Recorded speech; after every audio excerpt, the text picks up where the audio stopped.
Naquele tempo, João disse a Jesus: Mestre, vimos um homem expulsar demônios em teu nome, mas nós o proibimos porque ele não nos segue. Jesus disse: Não o proibais, pois ninguém fez milagres em meu nome para depois falar mal de mim. Quem não é contra nós é a nosso favor. Meus irmãos, minhas irmãs, hoje, quarta-feira, dia 26 de fevereiro de 2025, o Evangelho de Jesus é escrito por Marcos 9, de 38 a 40. Aqui nós nos deparamos com um trecho do Evangelho em que alguém tenta ter controle sobre o Evangelho, a mensagem, a palavra de Deus, ter direito de monopólio sobre aquilo que não é obra sua, não é de sua autoria, e procura então iludir a pessoa de Jesus Cristo, tenta tirar proveito daquilo que era matéria que deveria ser aberta e oferecida e pregada e anunciado para todos e por todos. Vejam que o Evangelho de ontem, isso nós meditávamos, aqueles que discutiam pelo caminho quem deveria ser o maior e o primeiro. Mesmo Jesus falando sobre os querigmas da fé no Evangelho de ontem, na terça-feira, hoje, quarta-feira, o Evangelho vai trazer um trecho, um relato muito próximo. Alguém que se dá o direito de reivindicar monopólio, controle sobre o Evangelho.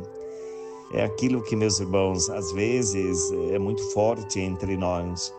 Aquela concepção de igreja Arca de Noé. Quem não está aqui dentro está morto, está perdido, está jogado às traças, e não é bem assim.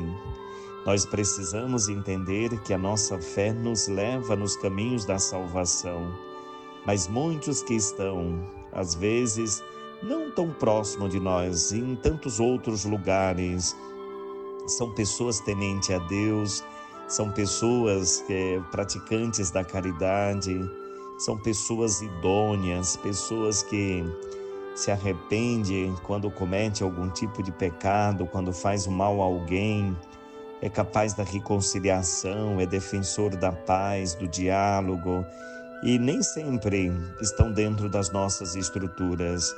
O que não é de você se assustar, de nós nos assustarmos, de muitos que às vezes até estão dentro das nossas estruturas, mas assim como os discípulos não entendiam a salvação e a graça oferecida para todos, né? A nossa fé é uma fé adigente, né? Eu lembro um dia desse, uma senhora me perguntava: Padre, o que é uma fé adigente, né?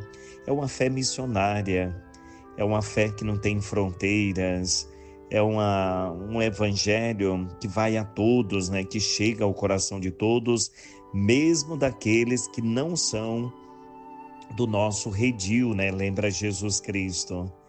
É de Pedro que nós conhecemos aquele lindo testemunho quando ele percebe no início do cristianismo a igreja se expandindo, a igreja chegando a tantos outros povos, e Pedro tira esta conclusão e ele diz, né? O líder da igreja, Pedro, ele diz: meus irmãos, eu vejo e percebo que Deus não faz acepções de pessoas. Olha só, Deus não exclui ninguém, Deus não afasta ninguém, Deus acolhe a todos.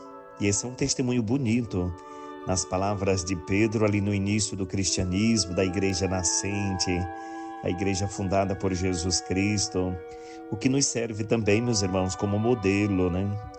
Nós devemos ter ali plena convicção da nossa fé, da mensagem da igreja, das instruções dos nossos bispos, nossos pastores, dos nossos padres, mas sem jamais colocar acima dos outros. Não é permitido a um cristão achar que ele é o único detentor do conhecimento, da verdade, da graça, da salvação. Isso não é permitido. Isso mostra que é o contrário. Quem acha que só ele alcançou a graça, a mensagem, o conhecimento, mostra que não entendeu nada. É o contrário, né? Mostra que é um limitado. Então, eu devo ter plena convicção, mas eu não posso achar que o outro, que não é capaz de estar sentado no mesmo banco que eu, no mesmo ambiente, que ele está privado da graça de Deus. De jeito nenhum. A minha consciência cristã, isso mais ainda, a minha consciência cristã me leva a conviver com outros que estão em ambientes diferentes, mas são tementes a Deus. Olha o grande exemplo do santo de hoje, São Porfírio, restaurador da fé. Ele nasceu na Grécia, viveu às margens do Rio Jordão, se recolheu, era um eremita, era de uma família de tecelão, né? Tecelões, e tinha muito dinheiro, tinha muita condição. Ele viveu a solidão no eremitério, né? Como monge, às margens do Rio Jordão, e pelo extremismo, né?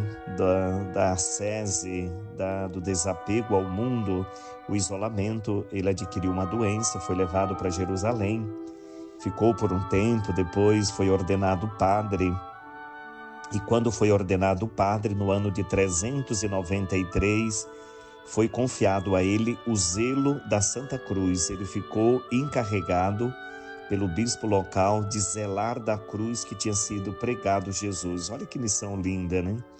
Era de início de uma família de tecelões, tinha muito dinheiro, renunciou tudo, vendeu, é tanto que diz o relato que depois que ele foi padre, ele vendeu todos os seus bens e doou aos pobres, e ele atribui este gesto de bondade à recuperação da saúde.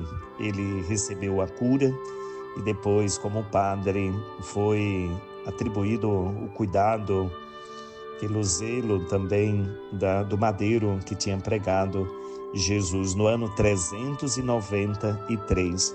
Então roguemos a Deus, queridos irmãos e irmãs, que procuremos também viver a nossa fé sem tanto radicalismo, né? Mas com lisura, com graça, com alegria, com felicidade, procurando também ser agradável aos outros, acolhedor, generosos, e assim que o Evangelho seja acolhido pelos outros através do nosso testemunho e da nossa alegria de ser cristão. Que Deus te abençoe, abençoe a tua casa, te livre de todos os males e te dê a paz. Em nome do Pai, do Filho e do Espírito Santo. Amém.